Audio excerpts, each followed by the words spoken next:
Game provided by Devolver Digital.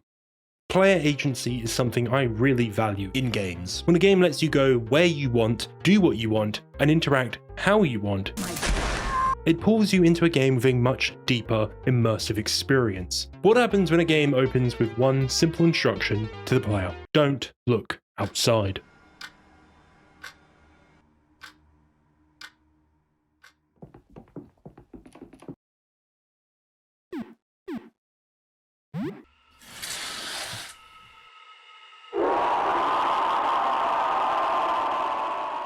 Look Outside, all things considered, is a game that genuinely surprised me a lot. Right from the start, you're hit with the game's three strongest elements, in my opinion: its art style, its setting, and its music.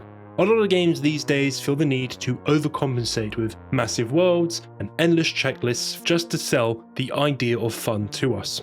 You know the ones I'm on about. Our map is twice the size of the last game, or this is the biggest open world we have created yet. Basically just any Assassin's Creed game now. A lot of these games now, they often feel so lifeless and empty, but Look Outside does something that I adore. It narrows its scope and it focuses it on making its environment not just functional for the game itself, but deeply tied to the narrative and the world as well. The entire game takes place in a single apartment building, and that limitation itself forces creativity in the best way possible. Each apartment you enter tells a story about not only who lived there, but also what became of them and what demons they had in their lives, and also what enemies you'll face most likely. They're not just decoration, they're purposeful. The tight focus means the devs had to get inventive with not only the enemy and level designs, but also weapon variety and the game's actual overall flow as well. But let's actually dive into the game, shall we? You have strange dreams tonight. A familiar voice beckons you to your window. There are stairs leading into the night sky. You awaken just as you begin to ascend them. You have an urge to look outside your window. Instantly, we are dragged into the game with an objective: to just look outside the window. Guided by a voice, of course. Should you look outside? You have a strange feeling. And yes, looking outside leads to the game over, sending you back to the main menu. So if you want to play the game, you can't look outside. If you go against this inclination and interact with the room a little bit, and a certain hole in the side of the room, you attract the attention of your neighbor. Have a look outside. It's beautiful. Hang on. Wait. No, don't do it. I got confused. Don't look outside. It's bad. Hi. We don't speak very much. You're unemployed, right? I was fired just last month. Haven't had much luck getting a new job. How are you doing? And now we get some dialogue options, which again is an RPG, so we have a nice array of dialogue options which actually do make a difference and change how certain characters interact with you, which a lot of RPGs now don't actually do a lot of. Asking about what is happening outside. There's something wrong outside. I can't really describe it, but it's best if you don't look. I heard this will blow over in 15 days, but until then, we should stay inside and block out our windows. I think we should maybe talk more. We will be isolated here for a while. I'll check on you again tomorrow, okay? Just don't make the mistake I did. Stay away from the windows. I'm still not sure what did this to me. Oh, before I go, what's your name? I'm Sybil. And we can now enter our name, or again, whatever the fuck you want to call him. Nice to meet you, Croc. And now the game completely opens up a bit, in which we can interact with all the items in the room and we can do whatever we want now. Such as going on the computer, allowing us to look into the news. You spend some time browsing news sites. There are warnings about dangerous weather phenomenon outside and warning people to remain indoors. It seems like the news hasn't really caught up with what's actually happening, somehow. Or maybe social media. You spend some time browsing social media. Most of the talk on social media is about what is happening outside, but there is very little concrete information to be found. It seems like this is definitely a worldwide phenomenon. The most popular stuff is conspiracy theories about experiments to control the population. A few people still post about the usual nerd stuff, video games and movies and upcoming events. Old news. Social media makes you feel a bit less alone, but it can be a bit stressful. Now, with our objective just to survive 15 days, you might just say, hey Croc, why don't we just... Oh! Ah, come on! Ah! Well, there is a decent amount of food in the fridge, but there isn't enough to survive the entire 15 days. And our protagonist here, just like the PS5, has no games. Or more specifically, he has 3 games to be exact. So eventually, no matter how much time you waste in this beginning part of the game, you will be forced to go outside in search of either food or something to do. But don't worry, we're not going to go outside and touch grass because we're not allowed outside, so we can maintain that sort of standard for ourselves. You are now exploring the apartment building. And now quickly the time system is explained to us, and I actually really like how time works in this game. Instead of the normal time system of as time in real life progresses, time in the game progresses, this game has time only progress when you enter a new area for the first time. So if you backtrack, you won't lose the time that you have in the game, which I actually think is a very good thing, and it ensures that you actually have enough time to do most things in the game in the time period. While at first you might feel rushed, you very quickly realize that a day lasts a long time. You can do a lot of exploring in a single day, which is a very good thing, and in my opinion is a great benefit for this game. It also doesn't discourage you yourself from backtracking a lot and investigating older areas in case you miss something. There is a couple of games that are very popular now in this style that have time-based systems, which kind of discourage the sort of backtracking nature of this style of game.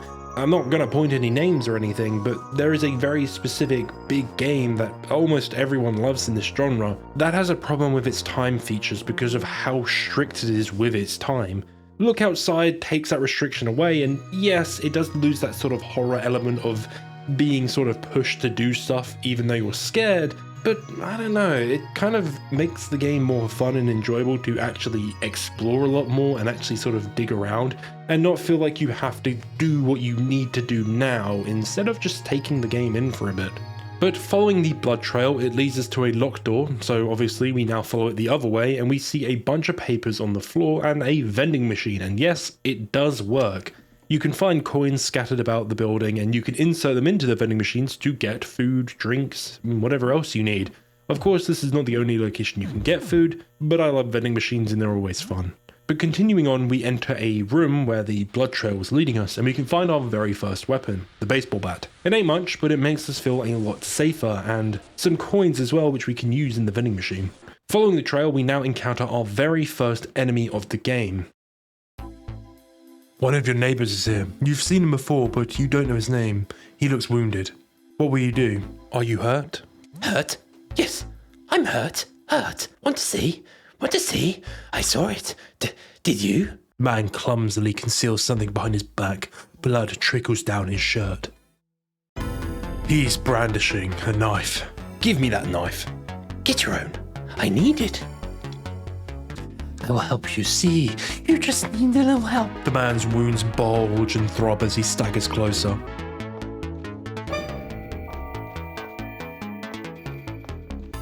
A grotesque eye peeks out from his gaping chest wound. You'll see too. While committing our first count of aggravated assault, the man gives us some nice XP and some good dosh. But the combat here is actually pretty simple. It is nothing too complex. Honest, the basic turn-based combat we can think of. You have your basic attack, special attacks, items, guard, and run. That's pretty much all you got. There's no limbs to target or sort of certain actions you have to do or inputs or anything. It is as basic as you can get. But there's actually a surprising amount of depth that Look Outside has to its combat. There is a lot of different types of attacks. Weapons all have their own type of attribute, from blunt to sharp to slash to firearms to arrows. They all interact in different ways, and enemies themselves all have their own weaknesses, resistances, and they all do damage in different ways, and this is enhanced by equipment. The baseball bat is the first in a long line of weapons that you will obtain throughout your journey, and it is the most simple one. A lot of weapons actually have a lot of different things to them, and depending on what weapons you get, determine what skills your characters will be able to use in combat. But even then, it doesn't stop there. Armor itself as well adds another layer to that, and even accessories can even enhance it even more. It isn't super complex RPG stuff. There are games that take it way further, but I always prefer having a more simple system that, again, is more narrow and streamlined, that is easier to pick up than one that is too complex and kind of feels a lot at first. Look Outside does something I think a lot of games now are too scared to do, is actually make it easy to play from the beginning. I think a certain game has made a lot of games too focused on being the hard game now, instead of being a game that is just fun from the beginning, and that is exactly what Look Outside does immediately. The combat is just fun. In terms of complexity though, I would probably put it above Pokemon but below Shin Megami Tensei, but then it's probably less complex as well than Fear and Hunger. It's very simple. But the man we just committed murder on, he now gives us his trusty knife, and yes, a true British man will always take the knife. We can also beat up some observers in another room, and we can open a safe for some treasure, acting as the treasure chests, or the just basic loot sort of thing that we aim for in a room. The next thing, we see a congregation making their way down the hallway. I'm just going to buy a couple of snacks.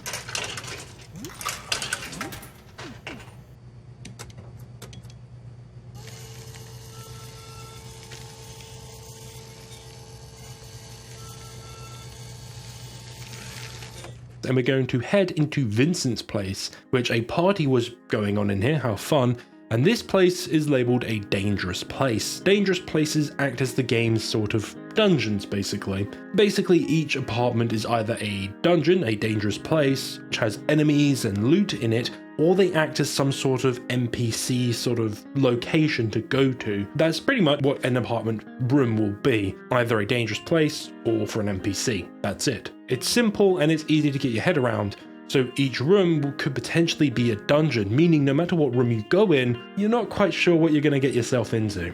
But in a dangerous place, your main objective is to basically either kill everything to get as much XP as possible, or run around and grab everything, or a bit of both. Even things like plates, as they make surprisingly good weapons. In this dangerous place, however, we can also find a guinea pig, so make sure you grab that. Now heading back to our apartment, you will notice that in the bottom of the screen there is a bar with circles. For each filled in circle, you get a certain amount of XP for it when you return to your own apartment. This is the experience you get from exploring, and it kind of shows how much time has progressed as well in the game. Honestly, a great way to encourage exploration more, as well as it means that you don't actually have to ever be in combat to level up. You can just explore a lot and you'll level up naturally. It's a great way to not only encourage different kinds of playstyles, it also means that early on the game's not super hard at the beginning, it's not front loaded. It does mean that there is a more natural progression no matter how you play the game, which is greatly appreciated, and certain games definitely struggle with this sort of aspect as well. But as I stated earlier, we can spend a bit of time in our apartment doing some basic things: play video games, cook food, have a shower, or craft plastic explosives. Only essentials. Now, passing the time in your apartment can also lead to another interaction within the game. Strangers coming up to your door and knocking on it. My worst nightmare. Now, you can interact with these NPCs however you see fit, and they come in a few varieties: traders, companions, or potentially enemies. And you often have to sort of figure out if you want to interact with them or not, but more often than not, they're actually friendly. So pretty much you go up to the door, you look for the peephole, and you decide if you want to let them into your house. The traders that you will find through this sort of method are actually very good traders. They are specialized traders that carry very strong items in that specialty. For example, the one on screen now is the Tough Guy Trader, and he holds a lot of sports equipment. While at first might seem basic, sports equipment is some of the best early game items you can obtain for armor and even weapons. For example, I was able to obtain the metal baseball bat, a baseball bat that, while isn't the strongest weapon, it lasts a hell of a long time, and the armor is some of the best you can get early on. But you can also find things like a gun trader who will give you some pretty rare guns, or even a doctor who will give you some very powerful medicines, if you have the money for it of course, and companions who, some of them are extremely powerful and can completely trivialize this game if you set them up correctly. But using the key we found on the Eyeball Man, we can now head to the stairwell and enter it, and head down to the second floor, and immediately we run into a cult guy, Asta. Aha! Another lucid individual. Well then, salutations and so on. I'm Asta, an astronomer. I'm researching our astral predicament. Perhaps you could help. Research? My colleagues and I, 4 astronomers, are trying to ascertain the nature of the phenomenon outside. A sticky matter. We could always use help. about joining you. Speak to my colleague Jasper. Astronomy is dangerous work, you understand.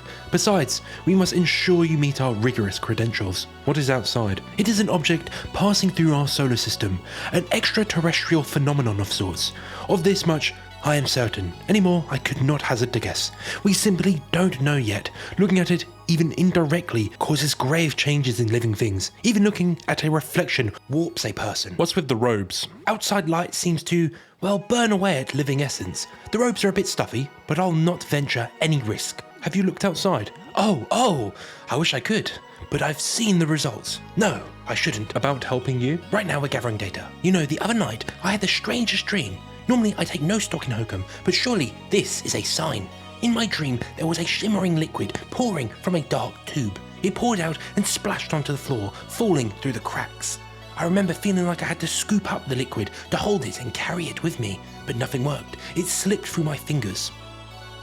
I just know it means something. If you find anything, show Jasper on the ground floor. His purview is the collection of materials. So Asta now gives us an objective. We should seek out Jasper and speak to him, the leader of the astronomers, to learn more about what is happening and what we can do to join them and help them with their research. Now, of course, our objective should be to reach the ground floor, as that is now where Jasper is, if you have any desire to figure out what is going on and what you can do about it. But of course, you don't have to. It's completely your decision here. You can either tell him to beat it and piss off and go play video games more, or you can sort of follow along and see what is actually going on here. I'll be honest, it's more fun to follow along, so just play along with them. But to do that, if you head down the stairwells, you'll notice that the door is locked by some sort of discs. So we need to find some discs to open up the door. So we just explore now. Oh, is someone at the door? Come in, I need help.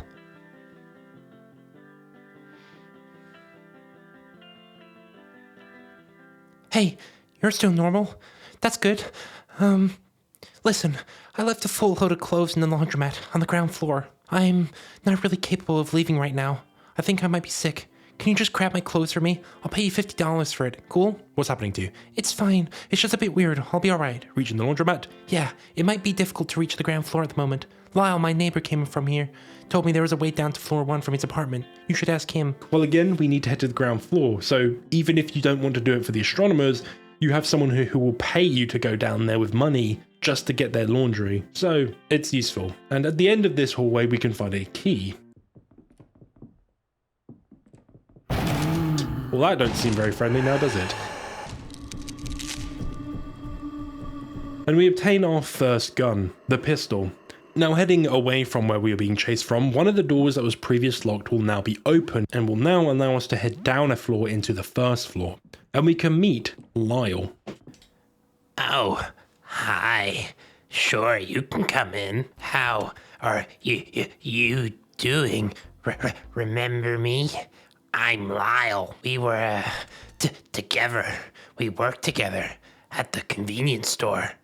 Remember? Oh yeah, I remember. You remember me? That's great. I mean, cool. Anyway, so... Want to trade? Trading? Wow. Yeah, sure. Let's trade. You can get something from me, and I can get something from you. Yeah. Okay, let me think. I have photo paper. I can't give you my camera, though. You'll need to find your own. In exchange, you could give me a... kiss? No. I'm kidding. I should have taken a picture. It would last longer.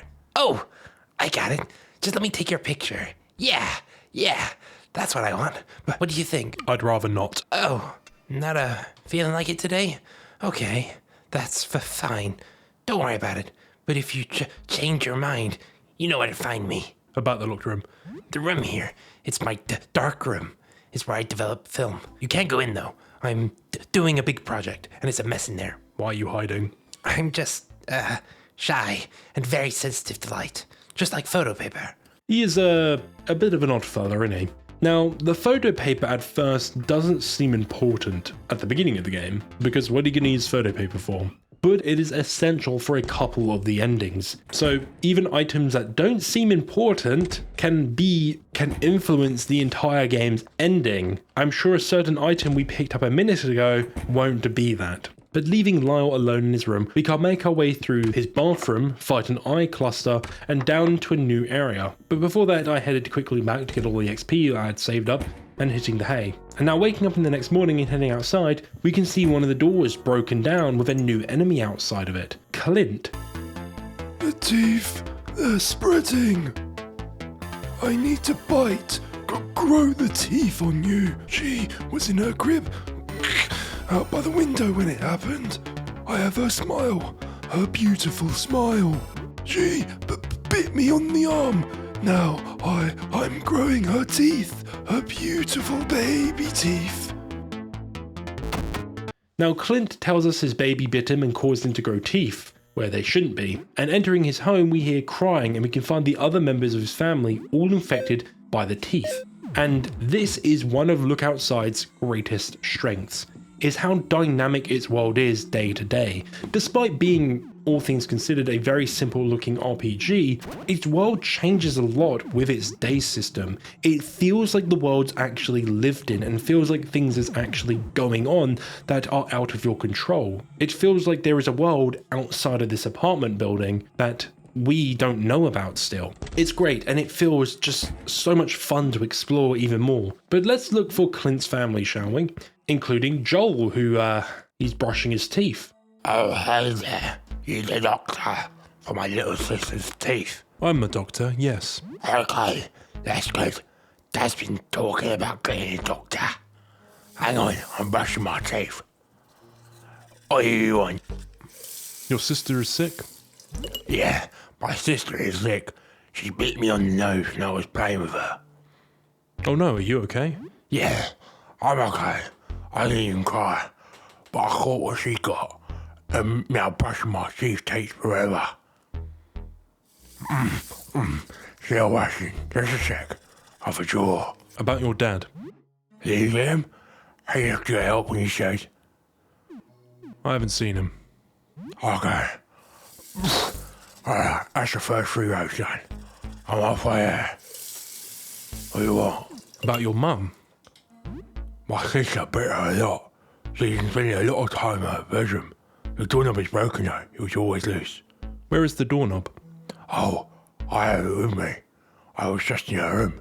You can have it. Let me finish brushing. Almost done. Just have to hit those teeth that good. You know, quite. What do you want? About your brother? As bad as I got it, Ben got it way worse. He got close and she jumped on him and bit him a lot. He almost died. But he's all better now. He's in our bedroom right now. If you want to see him, well, what's left of him? Okay, I'm all done. Every day the brushing routine gets worse. I hope they start growing soon. I can feel more growing already.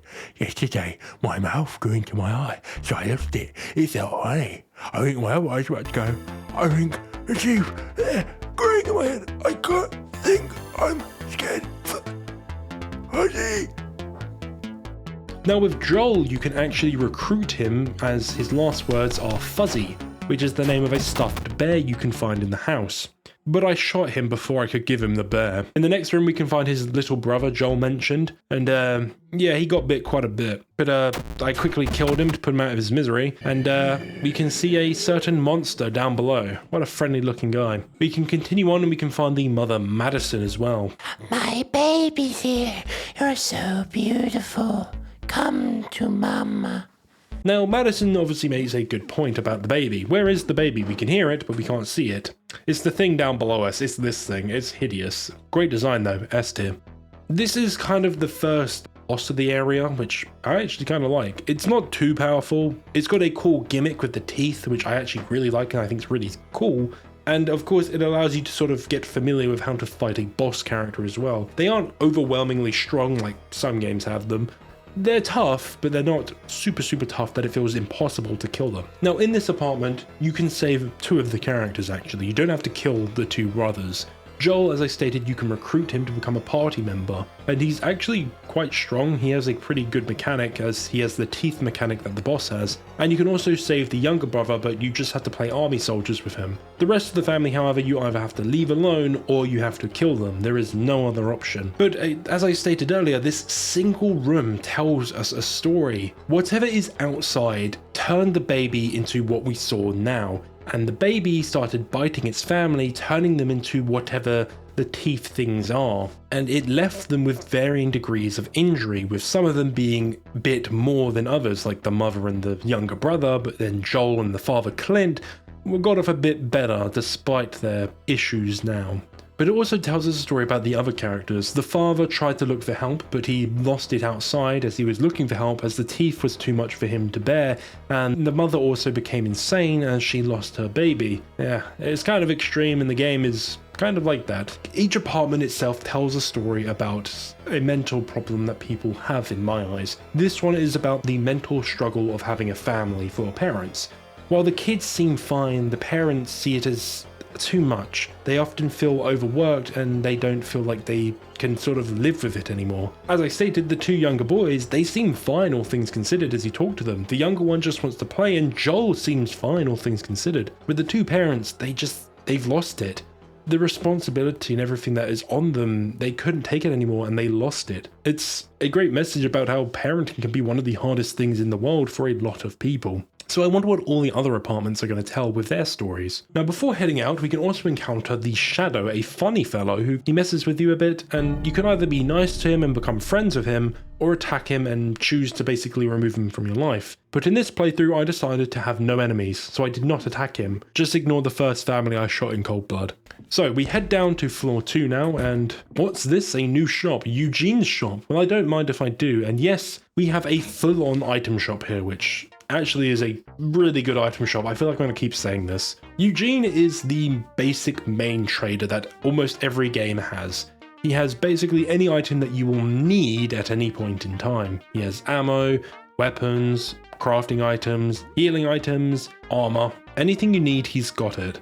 And his prices are actually pretty good. A problem I always have with traders in general in RPGs is their prices are either way too high or way too low. They're out of whack for what they're offering, and it often means that sometimes in a lot of RPGs, I don't interact with the traders a lot because they're often either selling stuff for too much or too little that they feel pointless, or they don't have the items I want. But Eugene's I kept returning to, as his stock refreshes each day, so it's actually worthwhile just going back to see what he's got. And also, a mechanic I love, you can haggle with him. If the price in your eyes is too much, or you just have a little bit too little money to buy the item you want, you can haggle the price down, and if you're lucky, you can get it for really cheap. The best I got it was $24 for 4 explosives. Explosives are extremely powerful and they can basically kill an enemy in one go. Even a lot of bosses die from just these bombs.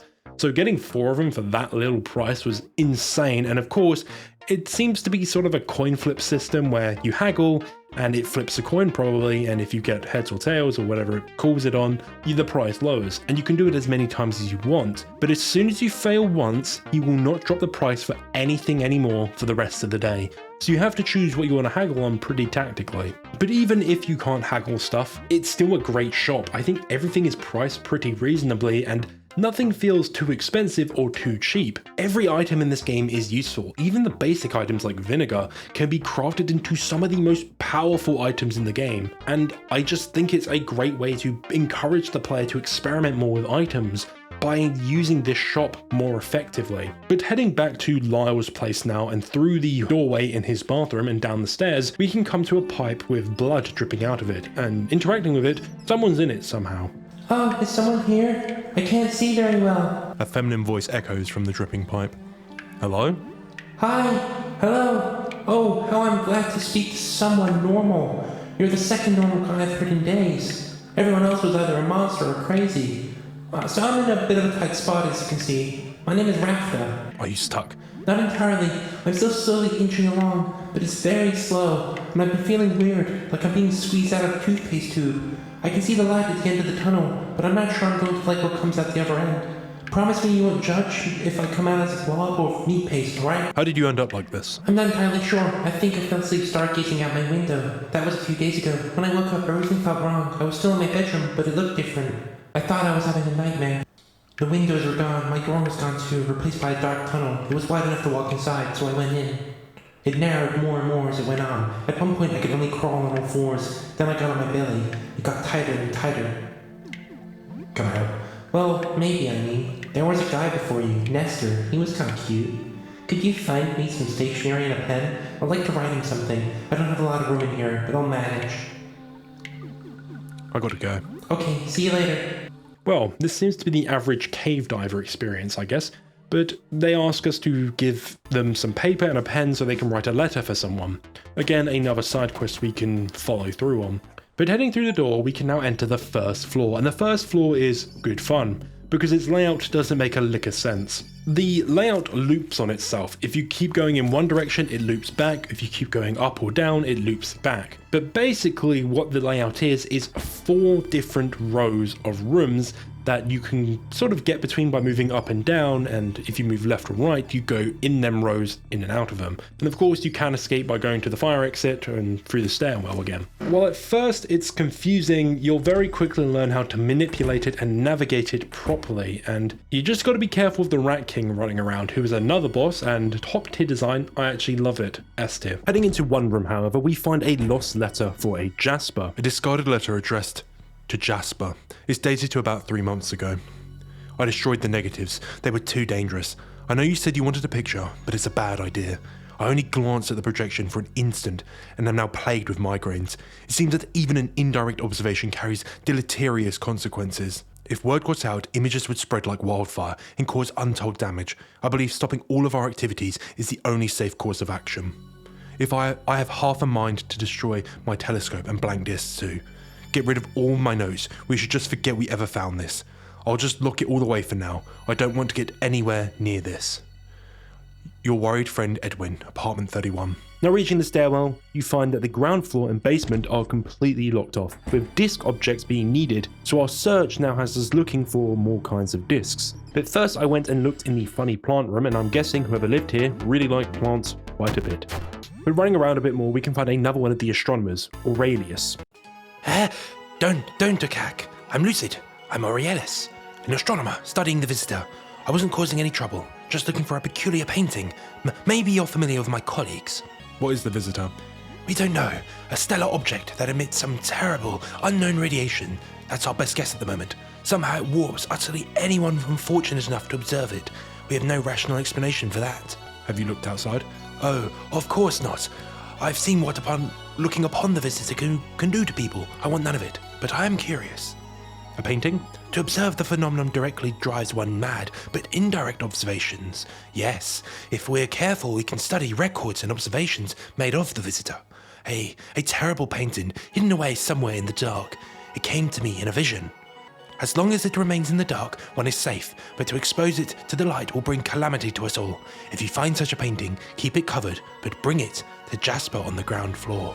So it seems that the astronomers are hunting for an item, a peculiar painting. So why do they want it? Well, apparently having an indirect observation of the phenomenon outside doesn't cause people the same problems that they're having when they directly look at it. So these astronomers are trying to collect the records and observations of the visitors, probably to study them. And this is the main quest of the game itself, the astronomer's quest. Spread out to the building are items which you can give to the astronomers in order to lead into one of the 8 endings. Oh my god, I'm going to have to talk about all of them, aren't I? Now, Aurelius here is focused on a painting of some kind, but on your travels you should keep an eye out for what could be a record of whatever the phenomenon is. As for them, anything can be used in their research. If you want to side with them, and well, to side with them, it allows you to do 7 out of the 8 endings, meaning if you don't want the basic ending, you have to play along with them. So just do the sort of Easter egg hunt for them and find their stuff for them. But in the very next room from Aurelius,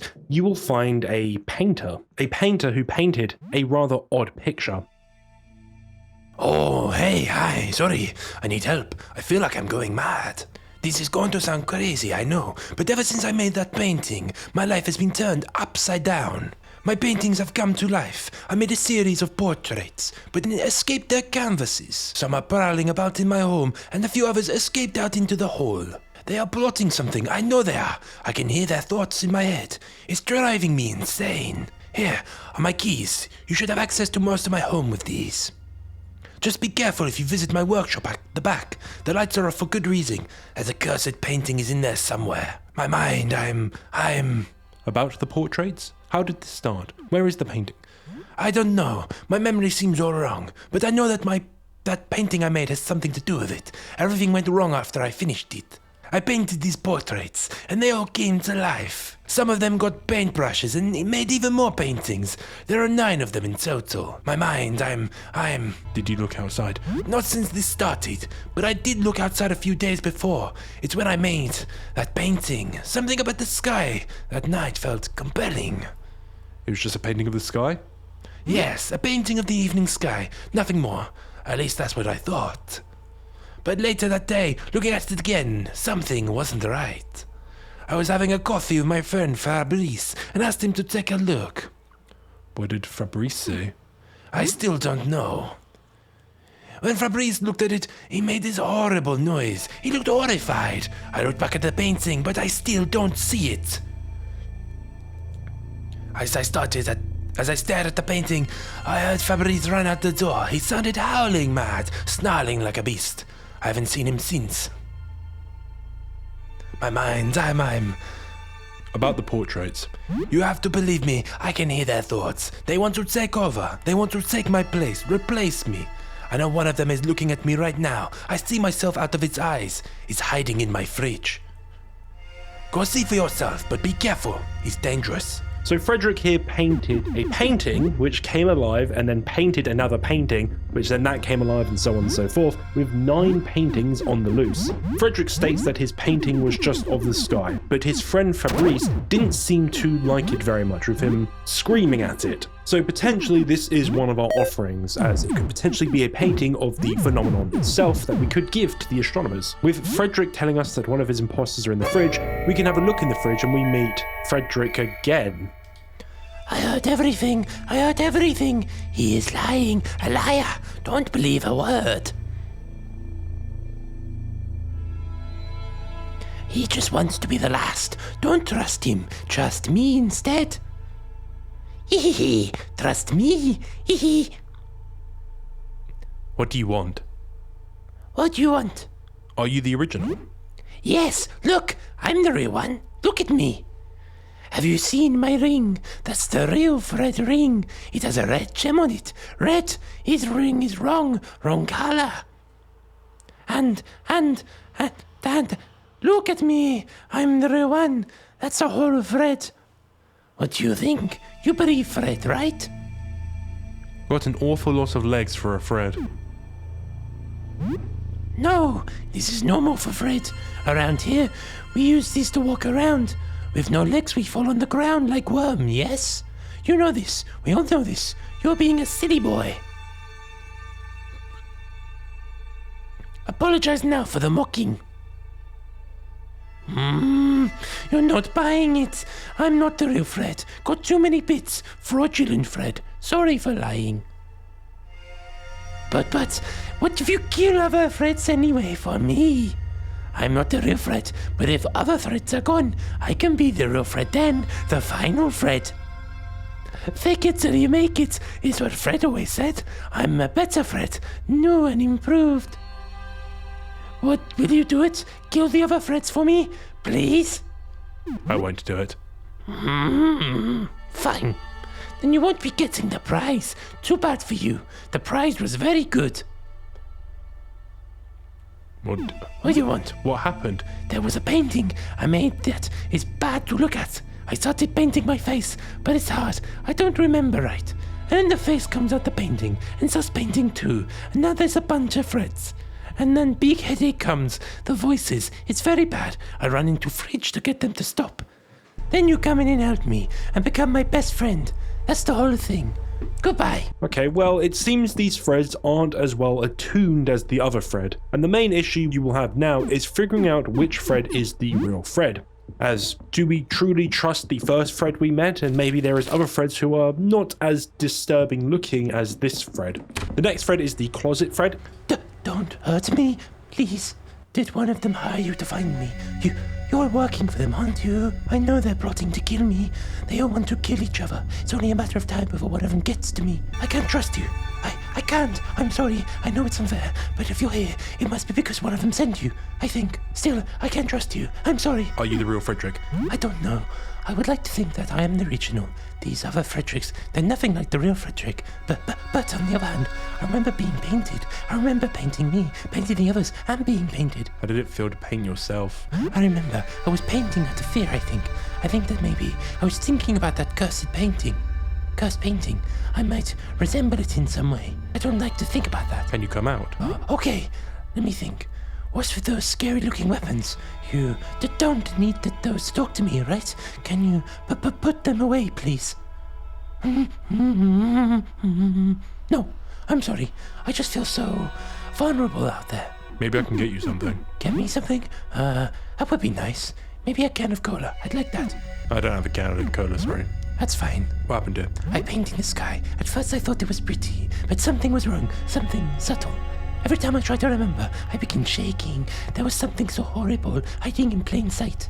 And its image is right there, in the workshop, in the dark. I feel like I might cry. It's paralyzing. Can you remember anything else about it? I remember trying to look at it and getting a headache. My head hurts. Now just thinking about it. Find a cowboy hat, which if you put onto you, it clamps onto your skull, and a new Fred, the green Fred, threatens you into working for him. Hello. I believe we're already acquainted. You feel something cold and slimy squirming to your ears. Don't worry. I'm not going to hurt you. I'll take good care of you. The pressure in your ear releases as you feel a small, clammy hand lovingly strokes your cheek. As long as you do exactly what I say, of course. You slap the slimy hand away, it recedes into your hat, leaving an incorrect trail along your face. There are 9 others like me. I want you to find them and kill them. Every one of them. Do you understand? I will be watching your every move. If I don't like what I see, I will very much let you know. His voice feels like it's coming from inside your head. Kill all of them, and I will consider letting go of your head. Betray me, and there will be dire consequences. You feel teeth emerge from inside the hat. They gently poke and scrape at your scalp, something between a warning and a hello. This is fun. Oh, hang on. Before you go, you'll need this. Got the stained key. If you refuse to work with him, he kills you and then takes over your body. It kind of locks you out of doing this main quest the correct way and getting the good ending for it. You can still get the painting that you need, but it will lead you astray in what is the true painting, because only the true Fred knows which painting is the real painting. So basically, if you side with the wrong Fred, you get the wrong painting. But also, if you ignore the hat completely and just walk past it, you get new dialogue from this Fred. Was the hat that's obvious? You had to look at it and everything. I was very careful. I did not move one bit. Do you not like hats? I saw it move. I thought I was still... nothing is going my way. What am I going to do now? This was my shot forcing some idiot to kill others for me. I'm stuck with just voices in my head now. Forever, no way. I can still do this. I just need to try again on the next idiot. And instead of the hat, your corpse would be the bait. He ain't happy, and we are forced into fighting him. He is the only Fred that forces you to fight, well, except another one. But damn, that was pretty close as well for me, being left on 1 health to this guy. So let's leave, and the hat's alive now. Honestly, I love this design, and it is such a fun enemy. I love this game so much, how it just throws shit at you. A-tier design, love it. Now entering a dark room, we can find a room filled with paintings, but we obviously were told we should not look at the painting with the light on, because it will turn us insane just looking at it. So we have to feel around on the paintings, and if we find a wet one and go outside, it tells us what color paint is on it. But also there is another thing in here. Shadow Fred.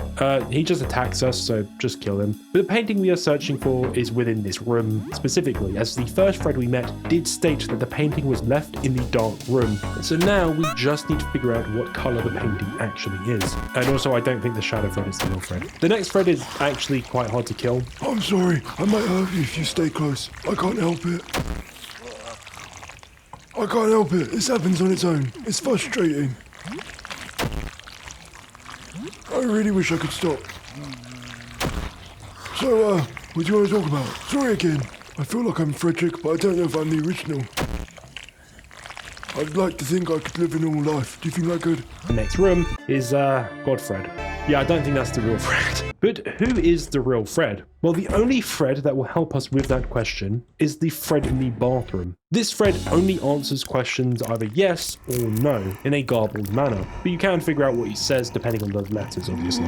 And he states that yes, Fred is still human, meaning he still has a human appearance, meaning the god Fred is not Fred, and also that he is still alive. So if you kill Fred and go back to this Fred and he states that yeah, he's still alive, then you know you haven't killed him yet. But interestingly, in the room before the bathroom on the easel, we find it covered in paint. Blue paint to be specific. We know the painting that we are after was the last painting that Fred painted. So we can assume now that the painting used blue paint. Now the first Fred we spoke to actually gives us items as well when we kill another thread. And kill enough threads and guess what? We can get a canvas bag to put the painting in. So I guess we should start killing the other threads. But when you run around the building, you will only kill 8 of the 9 threads. This thread did state that 9 threads were created from the paintings, meaning there is 1 missing. Now after some searching in the dark room, you can find a locked door.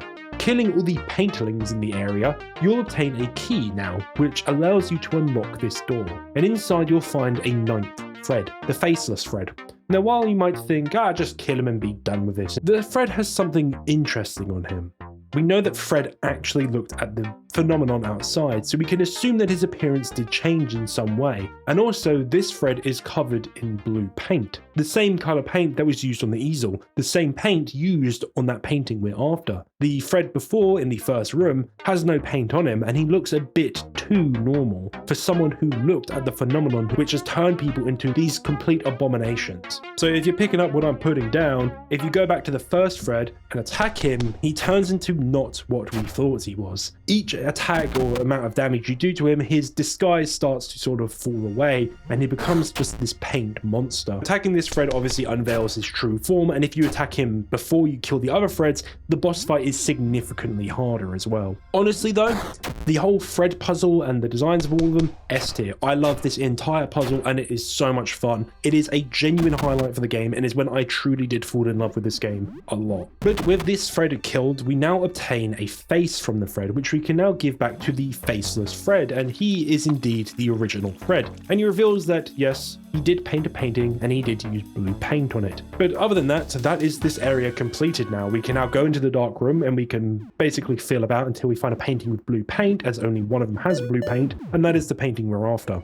So we grab it, put it in the canvas bag, and now we exit. And continuing exploring the first floor, we can find this apartment with a baby crying in it and rats running all on the floor. While exploring this apartment, we can find a key and a fence which we can open with said key. And inside we can see a crib. And when we approach the crib to try comfort the baby, oh, that ain't a baby.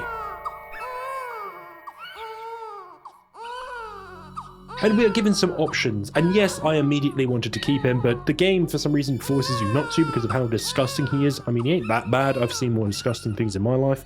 But the rat baby, it forces its way into your life. But you can also kill it if you want to, which is kind of fucked. But I decided I wanted to raise the rat boy, and I wanted him to become my son. Now he is the weakest companion in the entire game, which is a damn shame, as I hoped he would be akin to something like Magikarp. A super weak, annoying thing to basically stick with and raise up, but once you get it to a certain point, it becomes a powerhouse and can completely trivialize the entire game. But after that, and a loot room later, we find a room in which the baby rat is tied to. It's the room with the mouth. Feed me a child. Well, why would I feed the baby that I just spent my time trying to raise to this weird brother on the wall? Let's just leave and just sort of run away, shall we? Oh, this hallway's pretty long, isn't it? This hallway doesn't end, does it? He's trapped us. How antiquated. Well, let's turn back and talk to the face again. No escape. Feed me a child. Why not feed me? Oh my god. I can't. Then stay here forever. How about eat all my food instead? No. How about eat my arm instead? Yes, feed me your arm. So the wall mouth Basically, he wants to eat the child, but refusing, we can offer to give it all of our food, which I'm guessing if you have a certain amount of food, like an insane amount of food, it might satisfy his hunger, but he wouldn't take my food as all I had was like a boiled egg, a Scotch egg, and a fucking egg sandwich, I think. So we either have a choice to make. We give him the baby, or we feed him one of our arms. Now, the arm sacrifice might seem a bit extreme, and when you get nothing really out of it, you might think, what's the point of the rat baby? Well, what kind of parent would you be if you didn't sacrifice your arm for your child? No, you're still not doing it? Okay, how about this? The rat baby can wield a gun when it's grown up. Hey? Now you're seeing my side of it. Of course, you might think it's a bit stupid to sacrifice one of your own arms, but having a party member added to your party basically for free, well, at the cost of an arm, is honestly a pretty good deal. The rat baby, as stated, can wield firearms, so if you choose to basically sacrifice an arm, which prevents you from using either a gun or a melee weapon, you can still access firearms completely, and don't worry, there is plenty of other party members who can easily fill in the gaps for you. But also, something you should consider is even cutting off either one of the arms, you will lose access to using two-handed weapons for your character. That means hunting shotgun, or rifles, or big weapons like sledgehammers, fire axes are just off the table now for your character.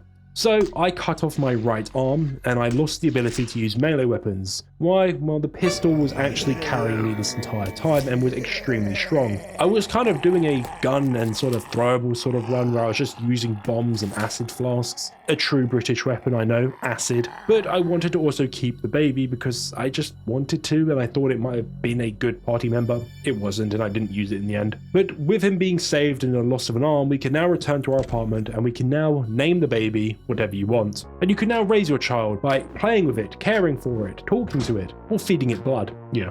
You can also see its first words and it develop over time, and at the door while I was doing this, a gamer appeared. Yes. Hello. My time is valuable. Now that formalities have been conducted, let's trade. I'm selling my, many would say, legendary gaming collection. Only a Lackwit would pass up on this. Will you open the door? Yes. Spare me the pleasantries. I've neither the time nor inclination. Let us deal.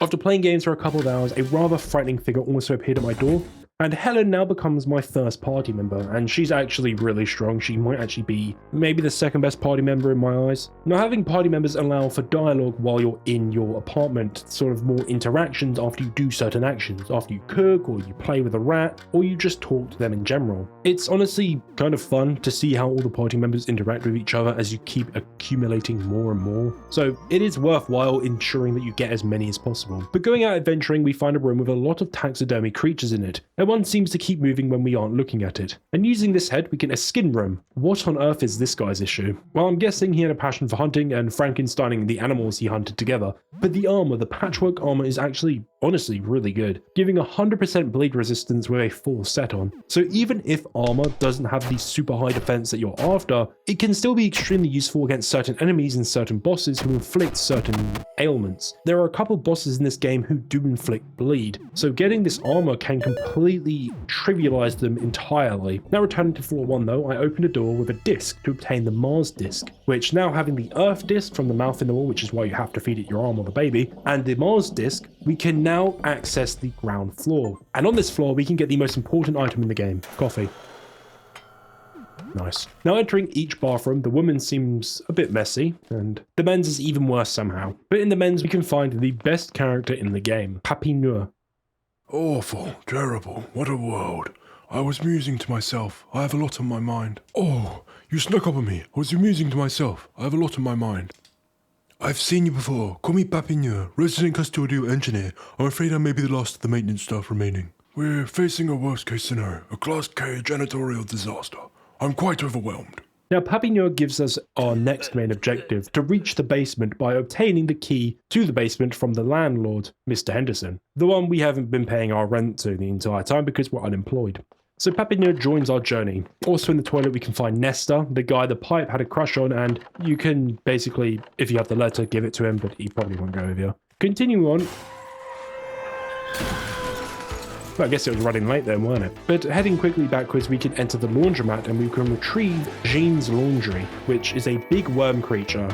Beats it. And now for my favourite area in the world, the Chippy. Mutt's Fish and Chips. Welcome to Matt's Fish and Chips. I'm Matt. Please, take your time and look around. And please, feel free to ask about my special inventory. Yes, the items on the counter are very special. One-of-a-kind offers. I add new things every day. Oh, but supplies are limited. For every special offer you buy, all the other prices go up by 25%. Mutt's Fish and Chips is a trader who not only sells normal items, but also powerful, unique items at a high price, but he has a fun gimmick to him. The first item you buy is significantly cheaper than normal, but each time you buy an item from him, the other items increase in their price. It's a fun mechanic and a good way to make you consider what you really want, as each item is completely unique and honestly all of them are really strong, so you have to really think about what items you want. Also, there's a bunch of monsters in here, but they're all friendly, so now you're probably realizing, oh wait, all the monsters I've been killing are all actual people. But some of them are less affected by the entity outside than others. But now heading north, we can find Jasper, the leader of the astronomers. I believe you are Croc, yes? I've heard a lot about you. I am Jasper, leader of the astronomers. We seek 4 offerings from the visitor, 4 depictions of the visitor, images, writing, anything. We are so close to a breakthrough. I believe there's still time to save mankind. Bring them to me, and you may join our communion. A colleague, Edwin, lives in apartment 31. I believe he has something we may need. He gave me this key for safekeeping. It may lead to a clue. Do you have an offering? So Jasper gives us a quest to find 4 relics, which of course we've been told about, but now we're given a specific number, 4, which depict the visitor so we can save humanity. And as I stated earlier, depending on what you give him will determine what ending you obtain if you decide to side with them. So let's go find the rest of these items, as this is now our quest. But first, let's go deliver Jean's laundry. Oh, that don't look good for her now, does it? And now we get an environmental boss, the Hydra. And now you have a choice to make. You can either just kill Jean, the actual Jean that's at the front of the door, which basically ends the boss fight immediately, or you can go around killing each head and actually save Jean from what's happening to her. Well, save her from the heads eating people. And no, it's not like an actual Hydra where if one gets cut off to replace it, they stay dead. So honestly, go around killing them because it's fun. Now, saving Jean from the terrible fate of having roommates, and boss design wise, I'll give it a B, but the actual gameplay part is S. We can retrieve some items in the apartments next to her or in her apartment, and also she'll pay us for what we did for her. Now also I killed the Rat King here as well because I was getting annoyed by it. But giving the pipe the pen and paper, we can allow her to write us a letter, and we can give it to Nestor. And you deliver that letter to Nestor, you can convince him to either go see the pipe thing, or he basically refuses to. Honestly, it's probably for the best he doesn't go there, because it kills him. It takes over his body and basically breaks him apart, and all his body parts run away. And then he takes over Eugene's body, which is kind of fucked in a way. But now, with the landlord key, we can enter his apartment, and we meet the landlord himself, who is having a standoff with some tenants who are just trying to get their rent reduced. You won't take me alive, you varmints.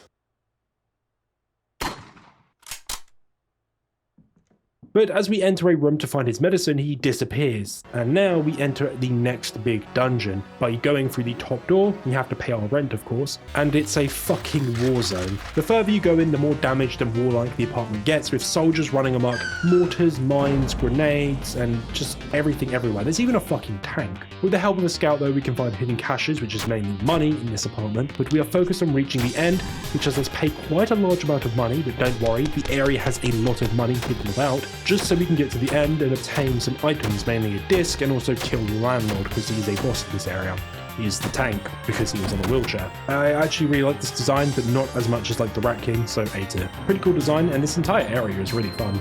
With a lot of the discs now obtained, we can open up a lot of different doors now, which were locked to us. But from the landlord that we defeated, we could obtain the basement key. So I quickly headed back and got prepared to head down into the basement, which in and of itself acts as one massive dungeon, with a lot of bosses down there in general. And it is basically the end game of this entire game. So I started preparing by buying some items, crafting some bits and bobs, and also obtaining the void disc, but now entering the basement. The first room we enter has a bug boy in it who seems to like anime and manga quite a bit. Honestly, B tier design, and his room is kind of crazy. He even has a trilby hat. God, he ain't doing that fucking stereotype any good, is he?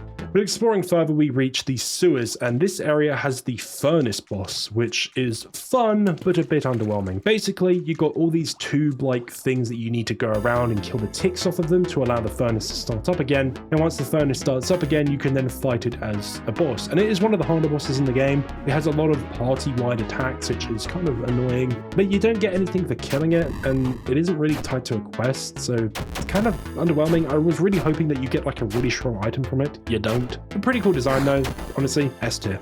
Also, I met Dan when I went back to my house, and he's pretty cool because he's a content creator, and that means he's a spellcaster type character, which I found really fucking cool. It's just such a unique way to make his character work. But guess what? New boss, the Boiler Beast. B tier. Cool design, just not as cool as the others.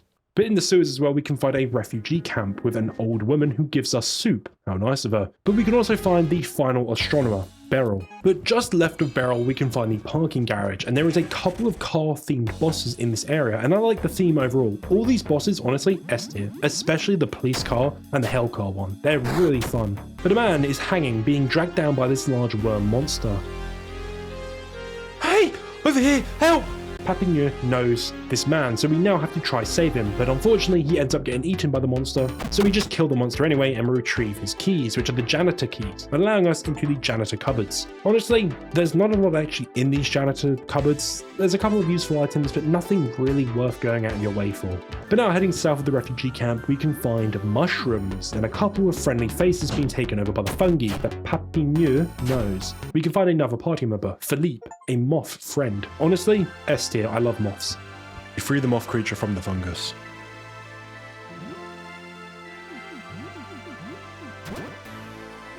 Oh, my, that was quite the pickle, wasn't it? I was almost one dead bug, huh? Oh, by the way, my name's Philippe. Pleased to meet you. I really want to leave, but I can't. I need to be a strong moth for my friends trapped here. Hey, I've got an idea. Maybe I can tag along with you. I'm a powerful bug, the strongest, look. I'm bigger than other moths by at least 2 times. Huh? What do you say? Want to team up? Let's team up. Yes, I love making friends. You're my friend, right? I'm so happy. Oh, got too many in the team? Uh-oh. You need to send someone back to home. Send down home. You send down home. Okay, I'll join you now. Yay! We'll have such fun. I love my friends. Way to the center of the mushrooms to find the princess who we can save her. So we make our way there. We're here to rescue you, princess. We love you. The dragon is dead. Oh, she's so scared. She doesn't know what to say. Come on, let's go give her a big hug. Yes, maybe I get a kiss from the princess. Ho, ho, ho, ho, ho. Hang on. What's the matter? We won. Why so glum? We saved everyone. This could be a trap. Oh, I see you're smart. Good thinking. You could be right. Let me check. I have good eyes for traps. No, all safe. No trap found. Whew, you can never be too safe, eh? You're right. She seems very calm. She's putting on a brave face. It's so tragic.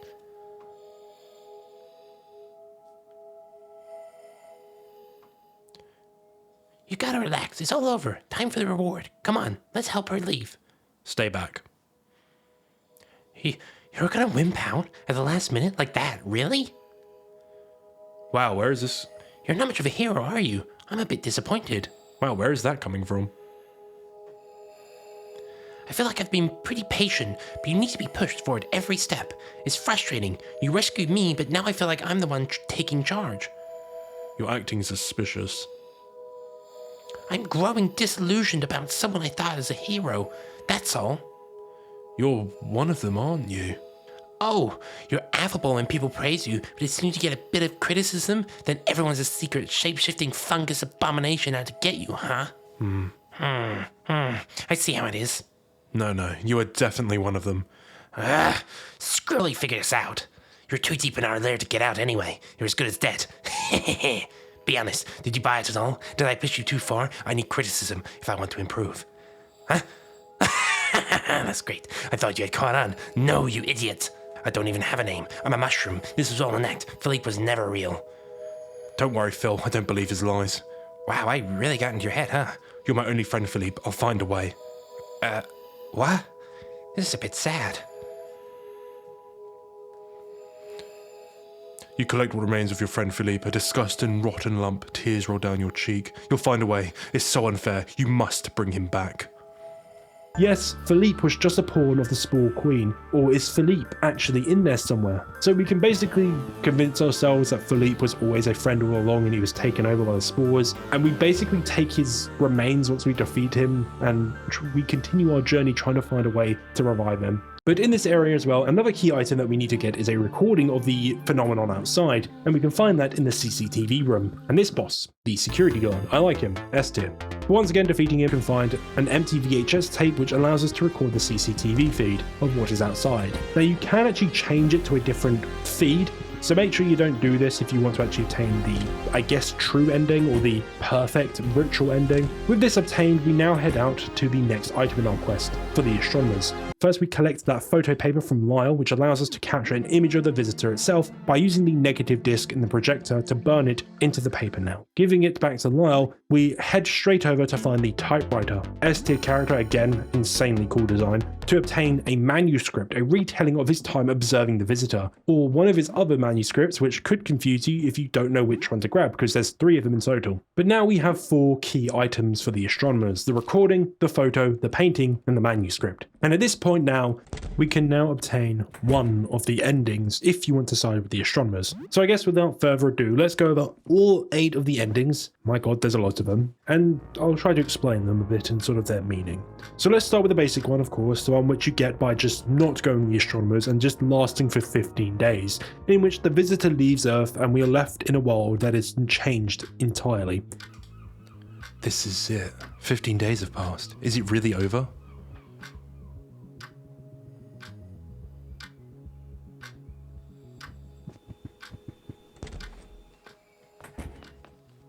So, is it safe now to look outside? Look outside? The outside world is unrecognizable.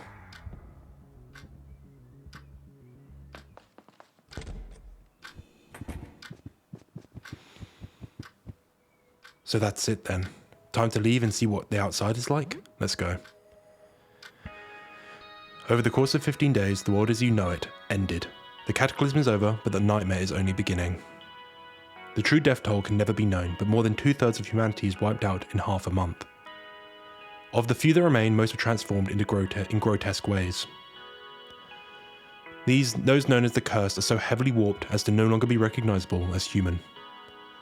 The most terrible consequence of the disaster, however, are the 100 gods, 124 gargantuan monsters. Highly intelligent and powerful, utterly inhuman in body and soul. It's estimated that they alone are responsible for 1/10 of disaster's original death toll.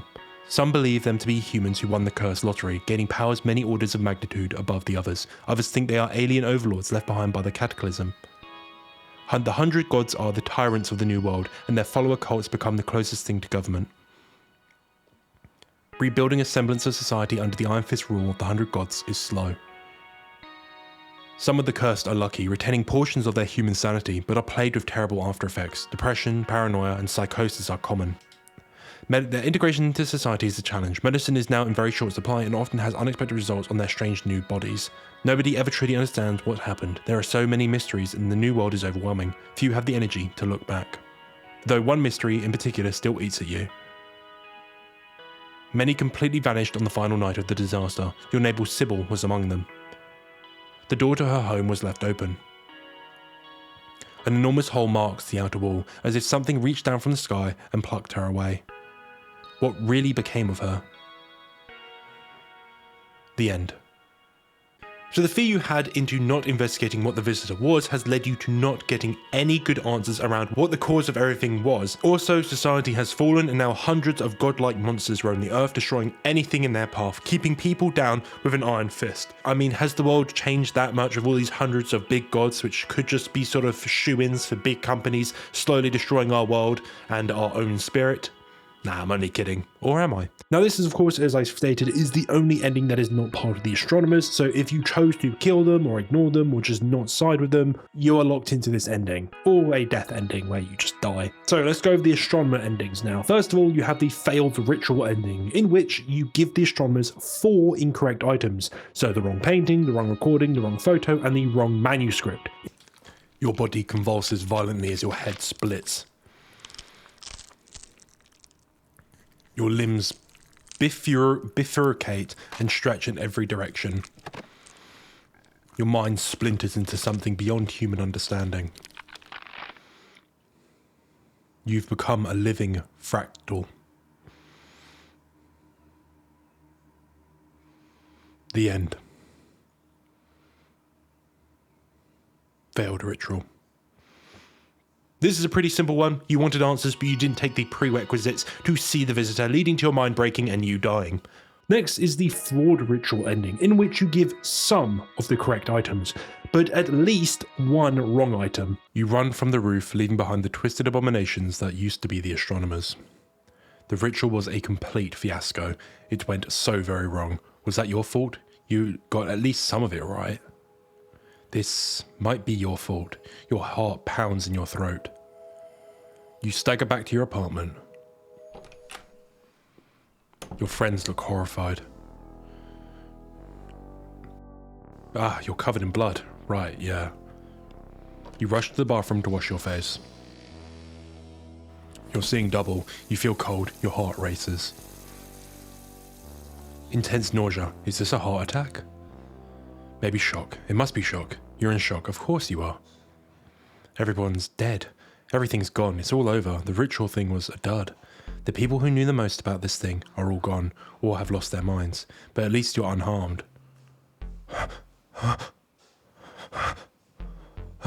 Or not. Shit. No. Calm down. You're fine. You're okay. You're not losing your mind. You're okay. Of course this would happen. You've been on the roof. On the roof. You even looked up at the damn thing. That was so stupid. Why did you do that? Okay, chill. This isn't so bad. You can work with this. It's oh, it's bad. Oh no, it's getting worse. Oh no, keep it together. Keep it together. Keep it together. Is it getting worse when you lose your cool? Whatever you do, don't lose your cool. Stay calm. Close your eyes. As long as you calm down, you can stop this. Deep breath. Count to 10. 1, 2, 3. Don't open your eyes. Don't look. Just count. You can do this. 4, 5, 6. Yes, it's getting much worse. Don't think about it. 7. The changes are slowing down. You can tell. This is working. You really want to peek, but don't do it. 8, 9. No, close your eyes. Close your eyes. Close your eyes. Like the failed ritual, but you didn't break instantly upon seeing the visitor due to one or some more of the astronomers preventing that from happening, but you do lose your mind and you are turned into whatever kind of monster you are turned into. Next are the 2 guinea pig endings. So the guinea pig was an item you can give to the astronomers. Now if you give it to them, you can get either the Eternal Fate ending or the Jin Amon ending. Now if you die to the guinea pig, which is one of the hardest bosses in the game, it's also an S tier design by the way, you get the Eternal Fate ending. It seems like all is lost. Many years pass. The visitor is long gone, but leaves the world in chaos. The world is a harsh place. Cities are utterly ruined, cesspits of violence and despair prowled by unfathomable horrors. One of the most terrifying is known as the God Rat. An immense rodent abomination, it can level cities in a single night. It devours hundreds every week. Survivors claim that it used to be a simple pet, but grew into a titanic monstrosity after viewing the visitor directly. The most chilling detail about the rat god, however, is the screaming. A never-ending chorus of screams follows its every move. The screams remind everyone of the cruel fate of those who are eaten. The monster's hide is pocked with these screaming faces, its countless victims. They scream because they know they will never die. You scream because you know you will never die. The Eternal Fate has the guinea pig start rampaging around the world after you fail to stop it, with it becoming the strongest being on the planet, becoming the genuine god of the world now. But if you defeat the guinea pig, you collapse in exhaustion as the last head of the newborn rodent god is decapitated. But your triumph dissipates as the rodent continues thrashing unaffected by your attacks. The monster had been growing this whole time. You thought you were doing well, but now you realise you've been fighting an increasingly insignificant part of a now much massive creature. Worse still, it seems to be growing faster now that you've cut it off its head. But there's nowhere to run. The infinitely expanding rodent fleshes surges towards you. A piece of your astronomer friend's mind held back the abomination's growth to give you a fighting chance, but there is none now. There is no thought or soul in the beast, it only grows and eats. Even the nearby buildings are covered in the god's flesh, its expansion is exponential. The pleading sobs and horrified shrieks below are cut short by thrashing limbs and snapping jaws. A great tower of rodent limbs rises in the distance. It must be 100 meters away. Another erupts, and the rodent mass closes in on you. There's nowhere left to go. A tendril of flesh and fur and beady eyes wrap around your arm. It's too tight. You can't pull away. Sharp incisors rip into your ankle. Bulbous tumors grow on your shoulder. The flesh bursts, revealing beady rodent eyes beneath. They spread to your arm. Your own hand bites your face. You can taste it. It tastes like...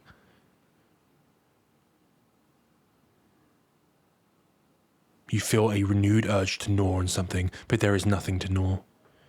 There was a lot to gnaw on before, but there is nothing now.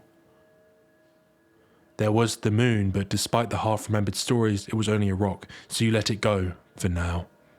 There is only the cold void of space. There was a lot of screaming before, for a long time, but it's all over now. You almost miss it. You miss them. You feel a little bit lonely.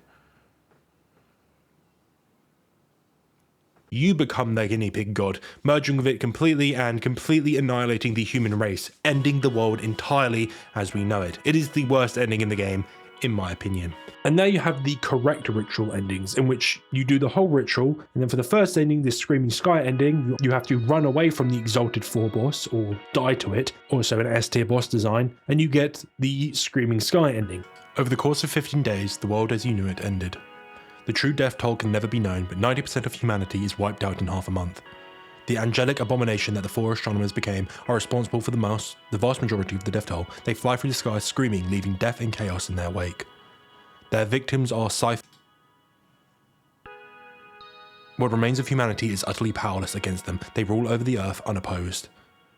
There are some who, in their despair, offer themselves willingly to them. They hope the angels' victims are not obliterated, but rather ascended to a higher state of being. Perhaps they are taken to a better, kinder world, a paradise. Although you obtained some answers from them before they lost themselves completely, these offer little comfort. There are many mysteries that will forever remain unsolved. One mystery in particular still eats at you. Many completely vanished on the final night of the disaster. Your neighbour Sybil was among them. The door to her home was left open. An enormous hole marks the outer wall, as if something reached down from the sky and plucked her away. What really became of her? The 4 astronomers become God and rule over the world that they wanted to be saved by the Visitor, but once they received power from the Visitor themselves, they started ruling the world with an iron fist. Again, they are corrupted by power, leading to the world slowly dying and humans being fearful of living due to the astronomers or being that they became. Now instead, if you defeat the Exalted 4, you can choose to do something with the Visitor, either view its true form or decline this, and either you get the perfect ritual denial ending,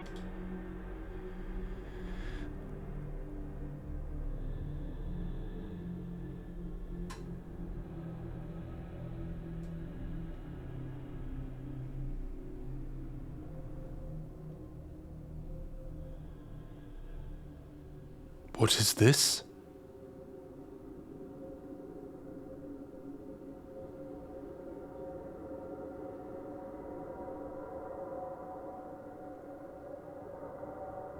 Sam. This is you?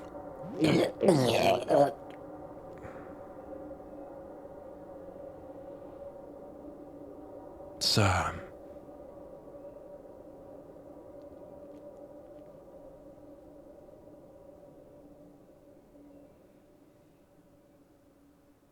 What are these, Sam? Offerings for you. For me? Offerings? I don't understand. What is this one, Sam? An image of you? This is me?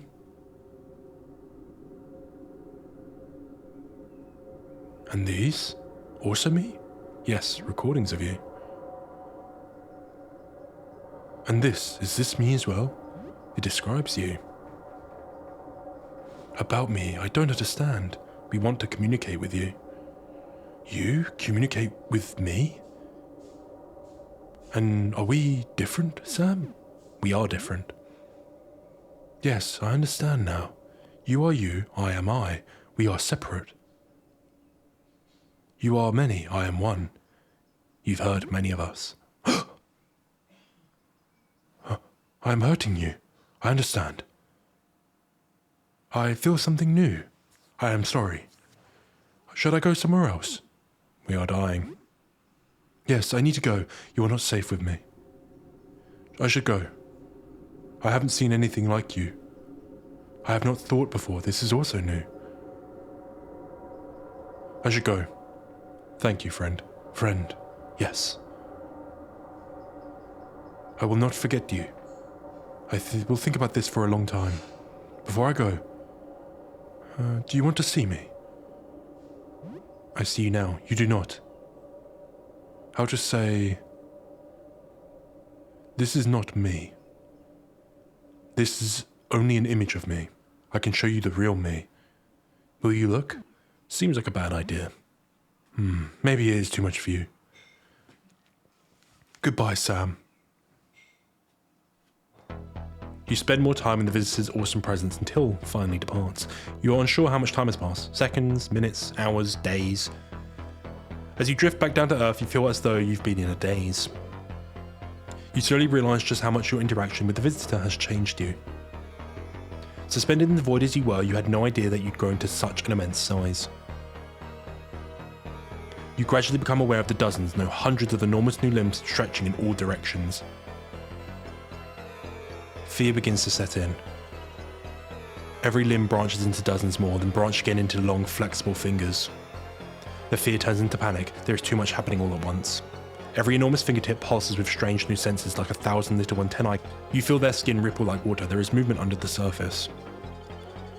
Thousands of openings yawn open from the tips of your tree trunk-like fingers. Inch-thick tongues unfurl out of every crease. You must have thousands of these tongues, each like a little worm covered in sensitive fleshy bristles. Hang on, not bristles, you can see out of these 1 trillion pinpricks of light. Eye stalks covered in century cilia. This is too much, you can't keep track of it all. No, they're not just eye stalks, they have mouths too, noses, tongues, hands, why?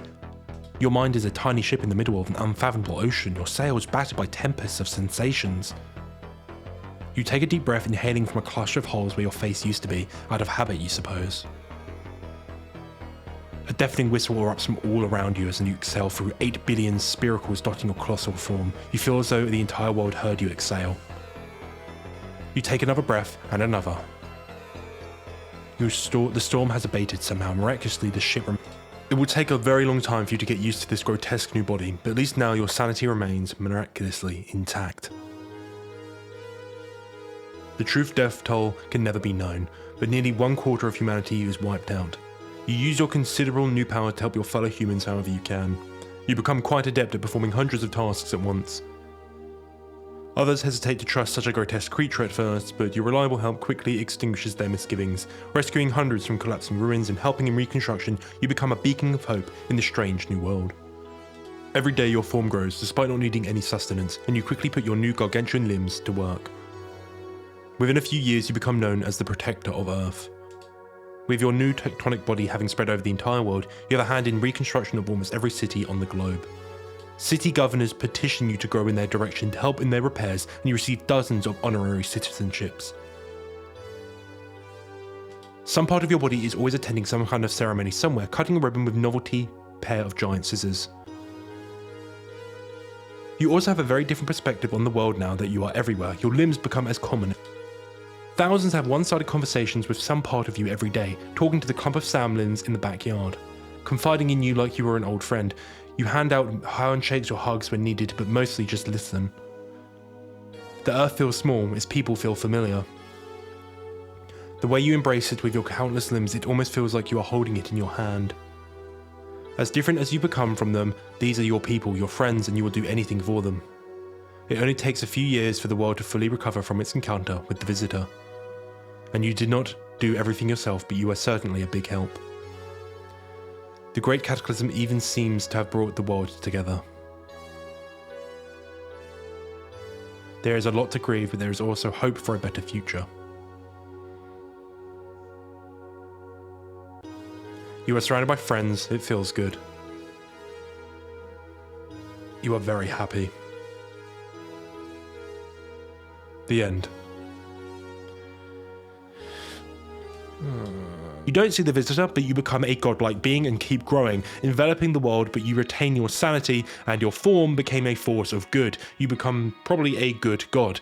This is the best ending, as Sam, the protagonist, actually helps the world out, and the world seemingly comes to benefit from the visitor's visit, almost as if trying to understand and comprehend it wasn't fully needed, and just letting go was for the best. Maybe it's trying to say that pursuing the truth above everything can lead to destruction if it is a fruitless endeavor. Or if you decide that you want to actually see the true form of the visitor, you get the final ending, the perfect ritual truth ending. The visitor plants a vivid image in your mind. You feel vertigo as the sense of sheer scale overtakes your mind. For moments, you feel the immensity of this body. It seems there was a slight misunderstanding regarding what it means to truly see his form. There is no mere image, you feel this. You are given a glimpse of the visitor's proprioception, its own subjective experience of itself, of its own body. This was a mistake, a big mistake. The image shifts, the scale grows, there is more. Your mind shifts in response, absorbing the information. There is too much. You were already overwhelmed before, and the image has grown 100-fold. Your mind frays it. There are image shifts again, the scale grows, there is more. Parts of your brain are wiped clean. Your understanding of language, perception of time, memories of your childhood gone.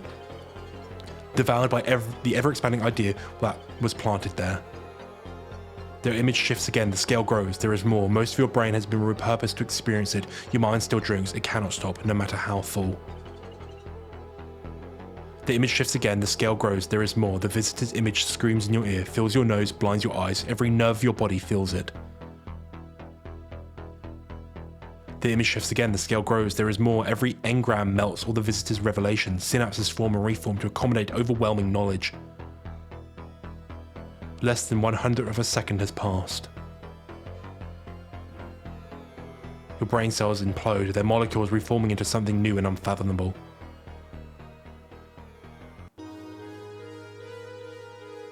The true death toll can never be known, but nearly all of humanity is wiped out in just a few months. The visitor left behind a terrible beast. Its countless limbs, tipped with sucking mouths, devour people by the dozens. With every victim devoured, the beast grows larger, their bodies assimilated, limbs lined with teeth. Within a few years, it has spread its immense form over the entire world. Its titanic body curls around every city, uprooting trees, toppling buildings. There are signs it may still be intelligent, and some have tried communicating with it. To disastrous results.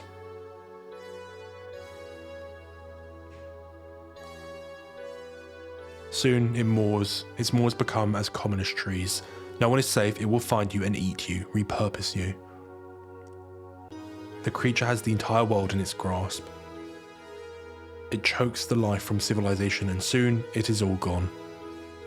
The few survivors hiding in caves and ruins are snatched away one by one, their limbs crawling into the earth like the world would never recover. And the creature, it feels nothing. Its mind is blank.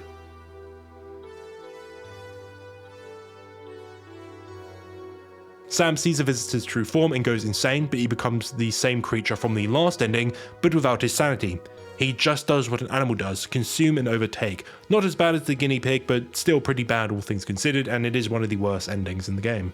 And that is all the endings for Look Outside. A really fun game, genuinely. It is short and not too long, with a lot of interesting characters and endings to chew on. But you might be asking, Croc, what do you think the message of this game really is? Well, isn't it clear? Just don't go outside. Stay inside and play more video games. The world outside is very scary, so just do that. I'm only kidding.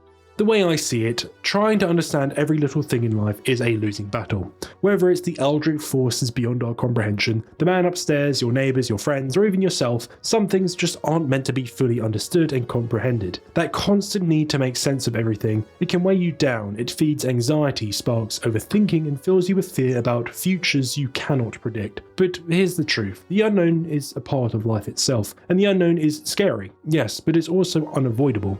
We fear what we can't explain, death, meaning, purpose, even our own emotions, but somehow, even without fully understanding them, we live with them, we accept them. So maybe the point isn't to understand everything, maybe it's to feel it, ride it, grow from it. Life doesn't move in a straight line itself, and it's not supposed to. And once you stop fighting that chaos, you might start finally enjoying the ride that life actually is. Hey lads and lasses, if you enjoyed the video, please like, subscribe, comment, anything is greatly appreciated. Of course, thank you to channel members Marty Morris and Chelsea and Tyler, and again thank you to Devolver Digital for actually sending me the game for free. Very kind of them. Anyway, I hope that the video wasn't too bad on the audio side. I'm still wrestling with this room and its echo, which you can probably hear right now because I haven't got my blankets up to do that, because I can't be bothered to do it for the outro bit because it is very late at night. But anyway, I do hope you enjoyed. The next video will be slightly different. It'll be more of a retrospective video on something that isn't horror in general. But after that, it will probably be doing Fear, the first Fear game and its DLCs, which I enjoyed quite a bit doing. But again, any suggestions are greatly appreciated from all of you. And yeah, just thank you again for watching. Anyway, that's enough waffling from me. See you around. Crocodile.